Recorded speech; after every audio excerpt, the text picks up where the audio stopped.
star so bright. Pull your hat down, make sure your cinch is tight.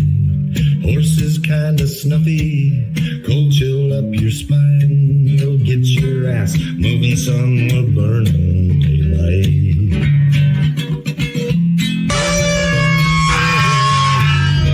Howdy there, I'm Matt McKinley and we're burning daylight. In the saddle till the job's done right. Welcome to Burnin' Daylight, the only podcast for the working cowboy. Well, howdy there, folks. Welcome back. Hope your weekend was good. I had a little bit of some technical difficulties yesterday. I this weekend as well, getting my show dashboard up and running. Talked a big game. Turns out it wasn't quite up to snuff, but I think we got a lot of it fixed. Anyways, this is the Friggin Farm and Ranch Report for Tuesday, April 7th, 2026. And we got a board that's trading more headlines, and we got some weather maps and DC drama all at the same time.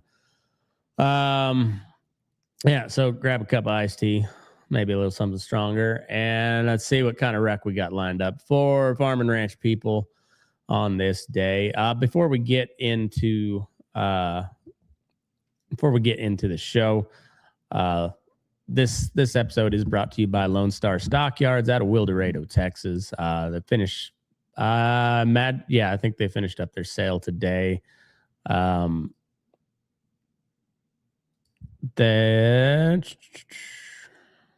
Never mind.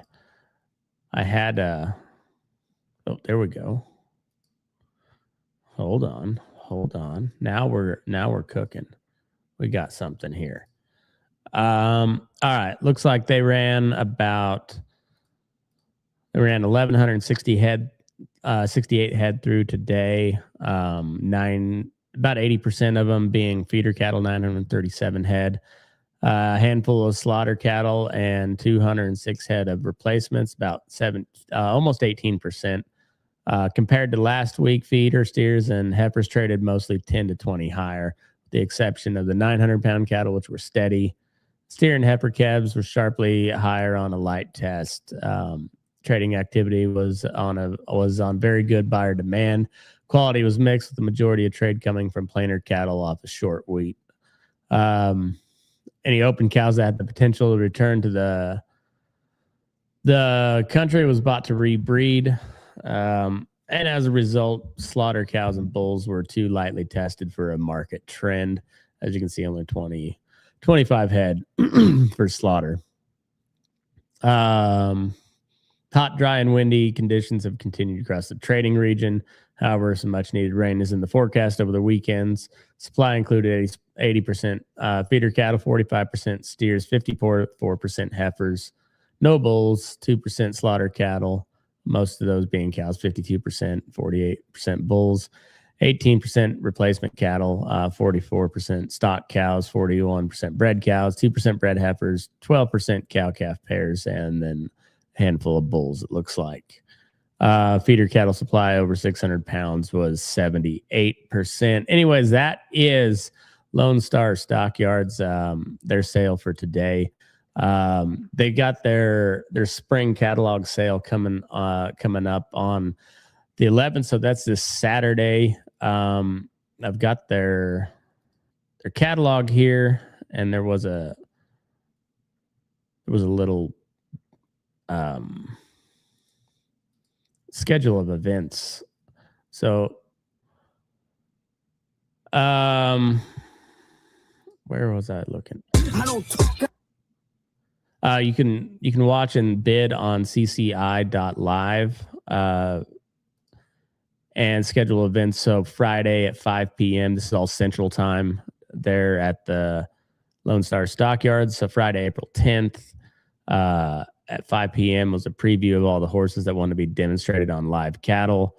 On Saturday, the 11th, from 9 to 10, they have the soft preview, which is preview of general riding and opportunity for potential buyers to visit about the horse. There will be no cattle preview on the morning of the sale, and the sale itself starts at 11 a.m. sharp. So go check that out, please. Please support our friend of the show and sponsor, Lone Star Stockyards. They're good people, send you good cattle. You can call Bill Martin at 970-302-5834 or Sheldon, who's the yard manager, at 806-736-0040. All right, let's get into the show. All right, let's start with the numbers. Can't complain about the rec if you don't actually look at it. Make sure you go check me out on Spotify, Apple, YouTube, and Substack. That's burnindaylight.substack.com. And you can go check out the dashboard that I'm working on. Like I said, it's getting pretty close to being ready to release and start promoting. So, all right. On the live cattle side, futures are still trying to hang on to the high ground. The Packer is more than happy to help the cash leak lower anytime they get a headline to hide behind. Tight beef is the story, but leverage is a coin flip from week to week. Live cattle finished out at $247.30. That was up 28 cents. Feeders, historically high levels, but every penny of that is claimed to feed cost. It seems like May corn's creeping higher. It keeps a lid on how wild feeders can really run. It's not quite a get rich market, but it's really is a don't screw it up market. Hogs still kind of in the corner. Look like the kid who didn't get picked for dodgeball. Cheap pork is fighting for consumer dollars while beef tries to keep its premium. And on the grain side, corn can't decide if it wants to break out or just kind of flop around. Beans are trading South American weather and Chinese demand rumors on top of all everything else that's going on, and wheat still got big interday swings off of every war and weather headline, it seems like. The equities are bouncing around on what they say soft landing fairy tales, while the war premium in crude refuses to die. Dollar strength keeps a thumb on the exports, and every little whisper about the Fed turns into a 300-point move. So let's see, go back. So corn ended up 453 3/4. So it was down a quarter, and beans were at 1164 3/4. That was down 2. Wheat's at 608.50, so it was up a quarter. And then on the energy side, diesels. This is an old number. It says 540. That was last week. It's now like 564 for national average of highway diesel. It's I'll have to look today, but it was pushing $6 a gallon here. It's pretty rough. DAP fertilizers at 682. All that stuff's up. The prime rate on your operating loans is 7.75. Feeder finance is 8.25, 8 1/4, 7 3/4. Let's see. All right, crude it stays right there with all the Iran nonsense going on. Crude oil still incredibly high. I'm gonna put my dashboard on the screen and see if we'll put that up there.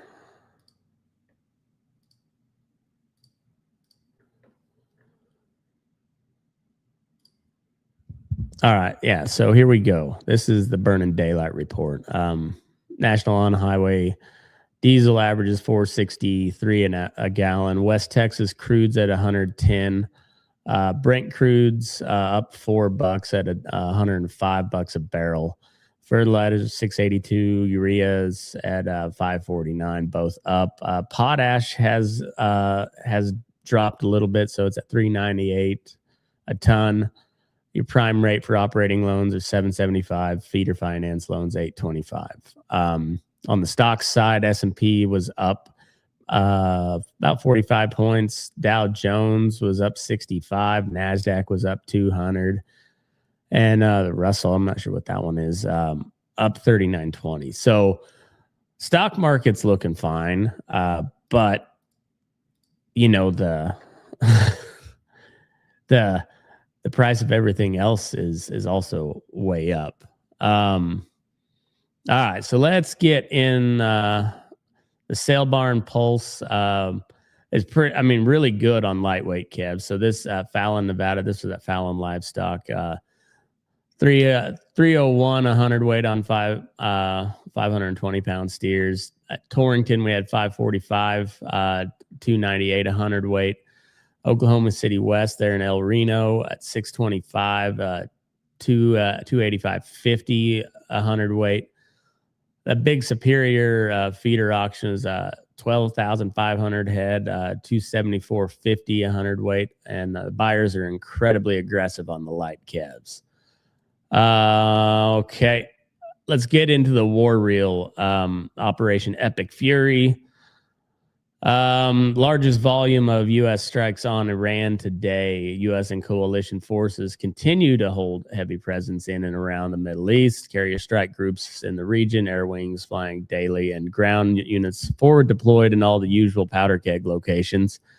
Iran and its proxies and assorted resistance brands are still probing. There's got drones and rockets and harassment attacks that would be considered acts of war if the roles were reversed. In Europe, the grind continues there in Ukraine. There's artillery duels, armor losses, and rotations that chew through men and equipment at a pace that the politicians don't want to put any real number on because it's not pretty.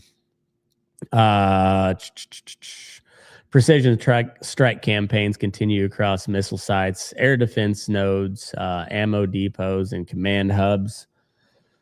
They'll brag on the ones that hit and then go real quiet about the ones that get through, like the missiles that have been hitting Israel and then all of our bases throughout the Gulf area. A lot of them being pretty much just blown all to hell. Let's see. Casualties are real and ugly. There's the most recent numbers I've seen is like 400, about 400 service members injured, so 400 casualties. About all but 40 of them have returned to service, but the ones that haven't have been pretty severely injured. So keep an eye on that. Keep all of those in your prayers, because these are all, like, a lot of them are small town farm and ranch kids. You know, there are a lot of times they're National Guard units that are deployed. So coalition losses, local forces, and civilians all stack up real numbers, and they don't ever kind of fit into a nice, neat talking point. On the intelligence community side of things, the OSINT world, Twitter accounts and others are a lot of times way ahead of what the official news that gets published, and sometimes weeks ahead. I know Daryl Cooper, the Martyr Maid, he's a pretty controversial figure because he gets claimed or accused of being a Holocaust denier a lot. I don't think that's true at all. But anyways, he was reporting about the damage on our bases over in the Middle East like a couple of weeks ahead of the major reporting from, you know, your kind of legacy outlets. So let's see. You do have to filter all this stuff for bias, because a lot of it's like Iranian state proxies that are putting it out. There's a lot of Russian bots. There's a lot of Chinese bots. There's a lot of our bots out there pushing our official propaganda. Telegram is where combat footage and raw claims are usually go first. Channels tied to Russian, Houthi, Iranian, Ukrainian, and Western aligned interests, all blasting their own version of events. And it's all propaganda, and it all can be useful if you treat them like witnesses with an agenda. So it's not all useless information. It all can be useful if you read it in the right light. Shipping and flight tracking OSINT shows real routes and shut down airspace and ships turning around or hugging the coastlines to dodge the missile zones. And that's where you can see the economic damage of this deal in real time. So everybody's selling a story here, whether they're independent OSINT guys or state-controlled TV or the Pentagon spokespeople or trusted legacy media. They all have a narrative to push, and the only thing that matters is what actually happened and who pays the bill for all of it, which is the U.S. taxpayer. All right, so escalation and risk. So every aircraft carrier group, every missile fired, every base hit adds another layer of risk premium to the oil and the shipping. Iran and its proxies still have the ability to make a real run at choke points like the Strait of Hormuz, or to keep the Red Sea and the nearby corridors hot enough that insurers jack the rates through the roof, and that in turn causes the ship owners just to reroute completely and go around the Horn of Africa. And then, God forbid, there ever be some sort of Islamic uprising in South Africa. Then you'd have a real mess. You'd have to like sail south to Antarctica, I guess. I don't know how that would work. Okay, so and then Russia and Ukraine's just a slog, just a modern day World War One. But grain, fertilizer, and fuel from that region still move under constant risk of interruption. Ukraine being the breadbasket of Europe for quite some time. And what it all means for your wallet. So on the energy side, war risk keeps a floor under the crude and the diesel. So like, don't expect it to drop under $100 a barrel anytime soon. So that's fuel for your pickup, your tractor, your irrigation pump, every semi that's on the road, and every ton of feed that's hauled to your customer or to your operation. It's all powered by diesel, which is $5.64 a gallon for highway diesel. So dyed diesel's not much better, but still expensive.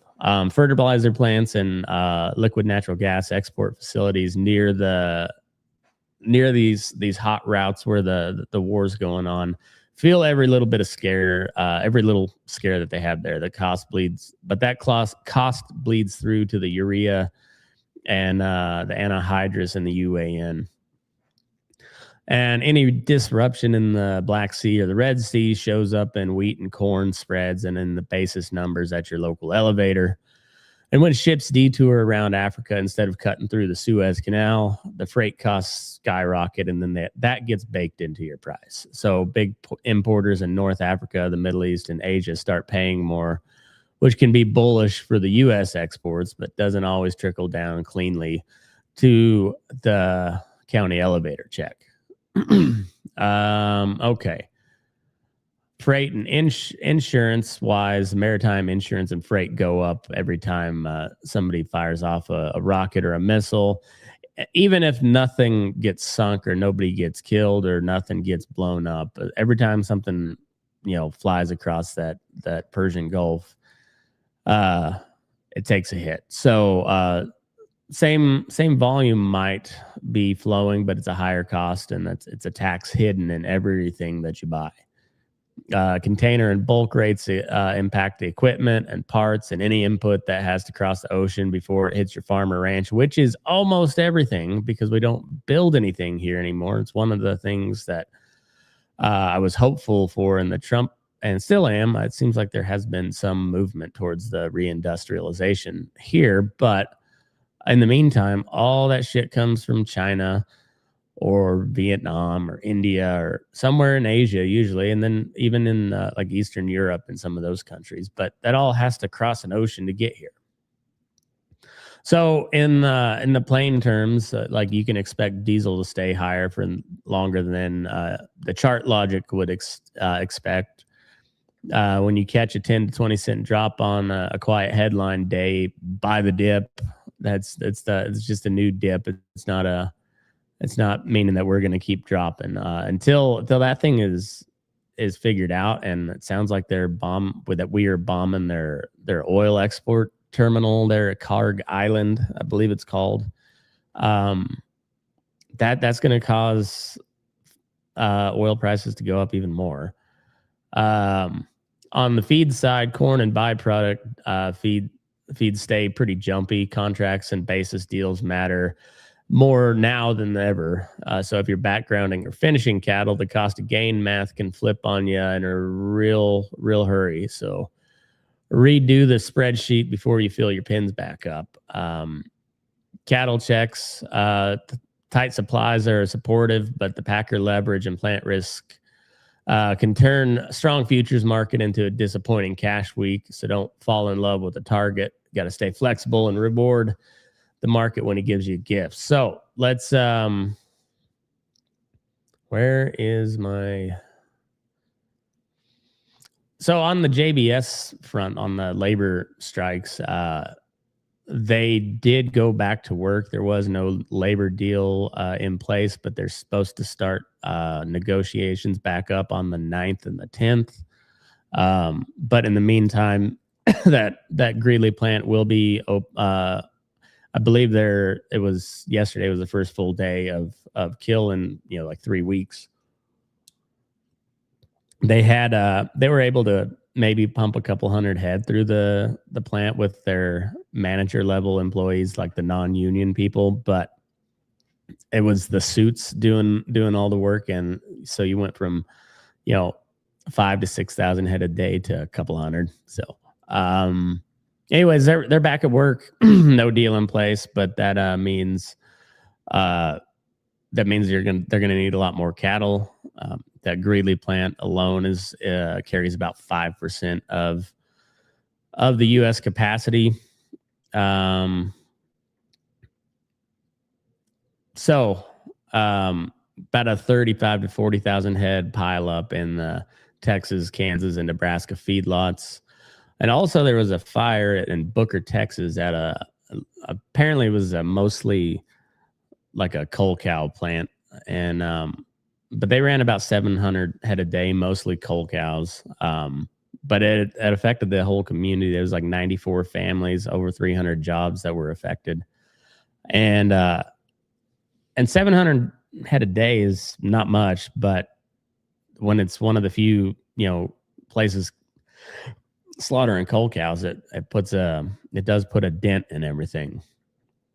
So we'll see how quickly they can get that back online. We'll see how much this backlog of cattle pushes the cash market down. We'll see how that goes over the next week as that plant's at full capacity now or close to it. All right, so then there's another avian flu H5N1 outbreak. Over 1,000 dairy herd infections nationwide. So the USDA has a mandatory pre-movement testing for dairy viral RNA found in retail milk samples. EID tags requirements are tightening for interstate cattle. And then further on the New World screwworm in northern Mexico, the sterile fly facility is stood up in Edinburgh, Texas. So they're trying to combat that, but has been moving closer. So let's hope we keep a wrap on that with that sterile fly facility. On the bird flu stuff, the experience that I have with it was, I wouldn't say it was minimal. I mean, we had to deal with a lot of the precautions, but we didn't see a whole lot of actual cases where I was. But the home dairies that we were backgrounding for had issues with it. And I guess, well, the cattle themselves, there wasn't a whole lot of mortalities, but the milk production just dropped off a cliff when they got that stuff. So it's something to keep an eye on. But it's also another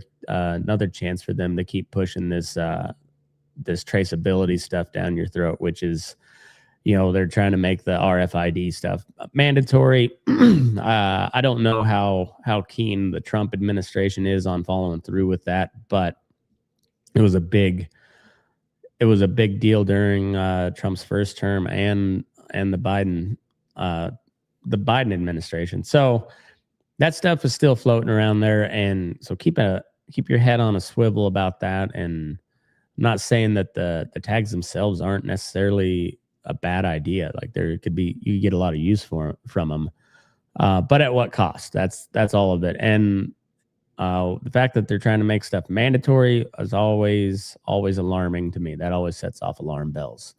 Okay, and then on the let me find my notes on this particular one. It was 45Z. It was a clean fuel, as you can see on my notes there, but goes towards low carbon fuel production.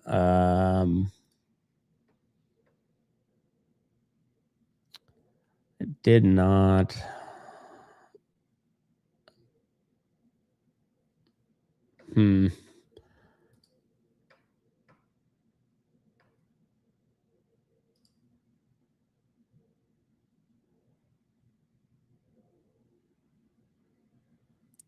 I had a pretty extensive set of notes on there.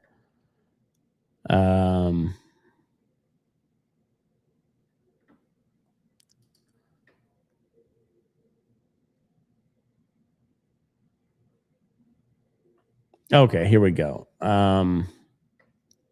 So Treasury and IRS proposed 45Z regulations in early 2026, and the USDA is still expected to deliver a farm level feedstock calculator later in 2026, which means tillage, nitrogen, and other farm practices can matter financially to downstream fuel markets. So if buyers start asking how you raise the crop instead of just how many bushels you hauled in, it's that 45Z thing working its way back into your operation. So essentially what it is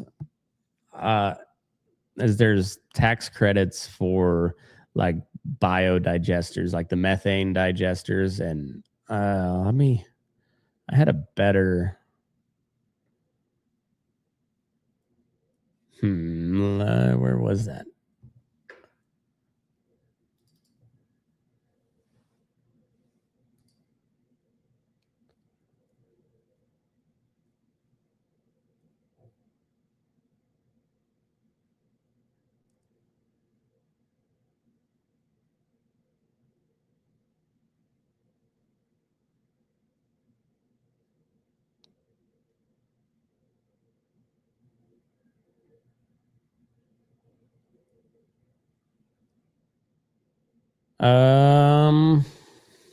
Okay, so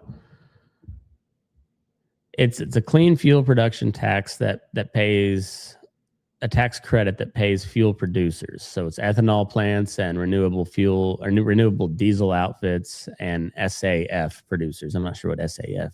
It's a bigger check per gallon than their to lower their life cycle carbon intensity score. So it's all back to this carbon bullshit, which I thought we were supposed to be out of in the Trump administration, but apparently it's still in there.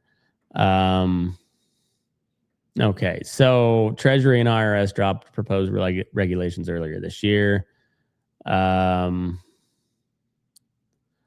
laying out new 45Z GREET model to calculate carbon intensity, and the USDA is building a farm-level carbon calculator to plug into it later this year. So if an ethanol or renewable diesel plant can prove that their feedstock, so that's your corn, your soy, your sorghum, they can prove that it's low carbon, they get a better tax credit.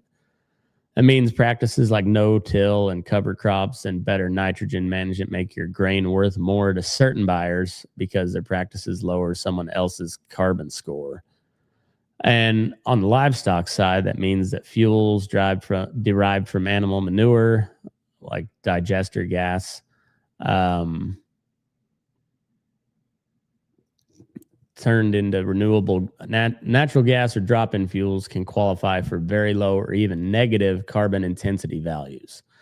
And that opens the door to manure to fuel partnerships where a packer or a dairy co-op or an outside developer who owns the digester and the credits, and you're selling waste as a feedstock instead of you're selling your manure as a feedstock to those digesters rather than paying to have somebody haul it.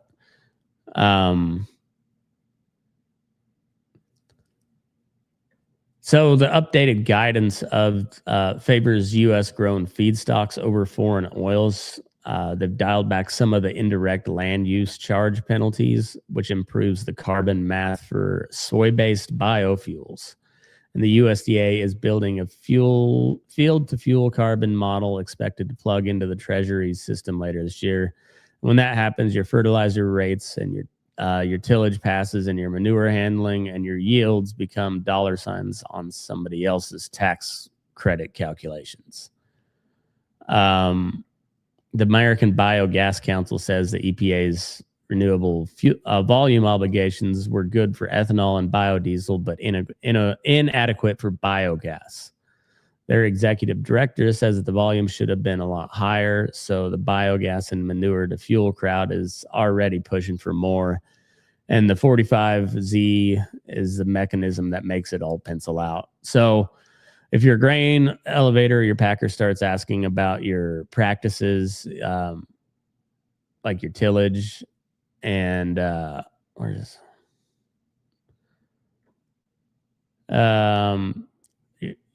your tillage, your cover crops, or your nitrogen management, that's 45Z. So pay attention to that. One last story on Colorado, on the domestic front out in Colorado. And this is a quiet move that a lot of people probably haven't heard about, and it's good-ish. So it's a property tax bill. It's SB 26010-010. Colorado passed SB 26010, which rewrites the definition of farm and ranch in the state property tax code and formally adds pasture-based operation as a defined term.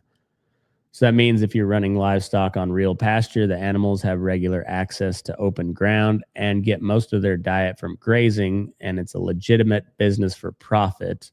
You now have a clear path to the lower agricultural property tax classification.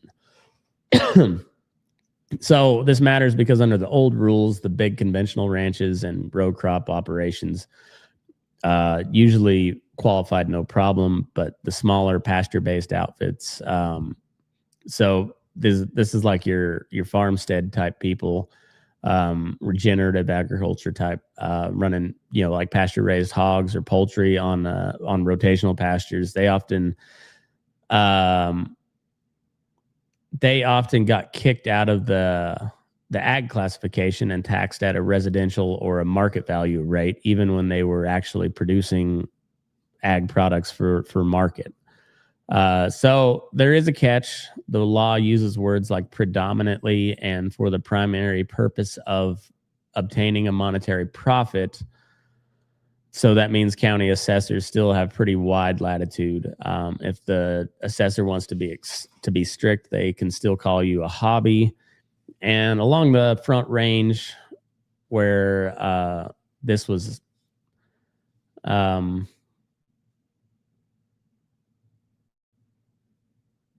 am I at? Okay.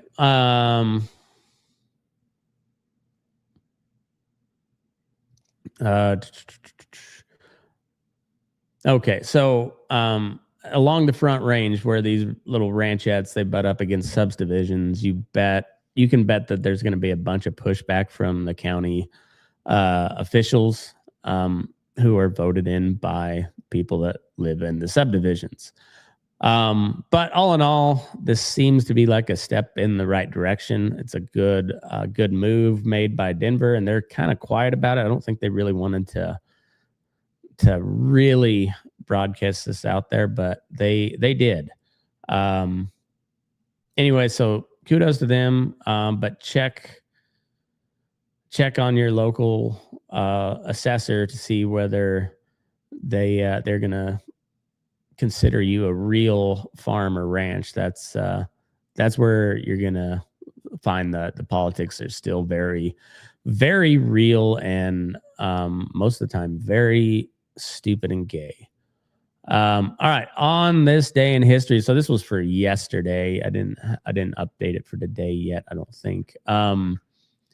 In 1917, the United States officially declared a war on Germany, entering World War I. That was 109 years ago yesterday. Woodrow Wilson told Congress that the world must be made safe for democracy. 4 years later, 20 million people were dead. And now we've got a hot war in the Middle East for the third time in my lifetime. Pretty cool. Yeah, or something. Cool. April 6th, 1896 was the first modern Olympic Games in Athens, Greece. 241 athletes from 14 nations. No women competed. And all the dudes were naked. No professionals were allowed. Most events had fewer than 5 entrants, and it grew from there. And then April 6, 1974, Hank Aaron hits home run number 715, breaking Babe Ruth's all-time record. Hammering Hank Aaron, Henry Aaron, received death threats throughout the entire chase. He broke the record with 2 Secret Service members assigned to him. And all because a black man from Mobile, Alabama was better at hitting a baseball than anybody else ever was at the time. But he took it all in stride and just kept on plugging. Really, really a great baseball player and just a stand-up guy.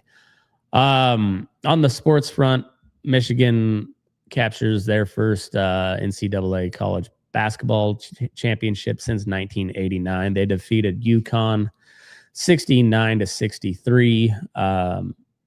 I watched the kind of the tail end of it. I bet I bet UConn to cover the spread at halftime. It was 8.5. Got that done. So good on them. Baseball's back in full swing. I am watching the D-backs beat the Mets 3-2 right now. The A's are coming up later with a series at the Yankees, followed by a series at the Mets. Easter Sunday was pretty cool. We were watching the A's play. They're finishing out the rubber match for their home opening series. They won it 12-10 on a 3-run walk-off homer by Brent Rooker in the bottom of the 10th. Pretty good way to close out their first little homestand and on to New York. So that's all I got for the Friggin' Farm and Ranch report for today.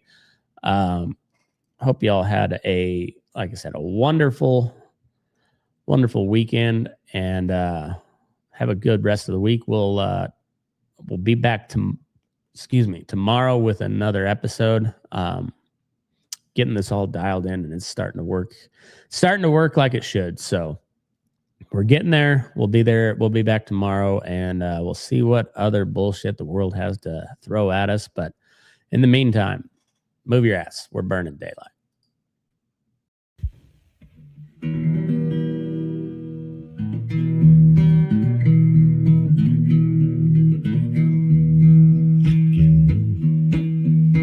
Your eyes up in the morning beneath the stars so bright. Pull your hat down, make sure your cinch is tight. Horse is kinda snuffy, cold chill up your spine. We'll get your ass moving, son, we're burning daylight. Burning daylight. Burning daylight.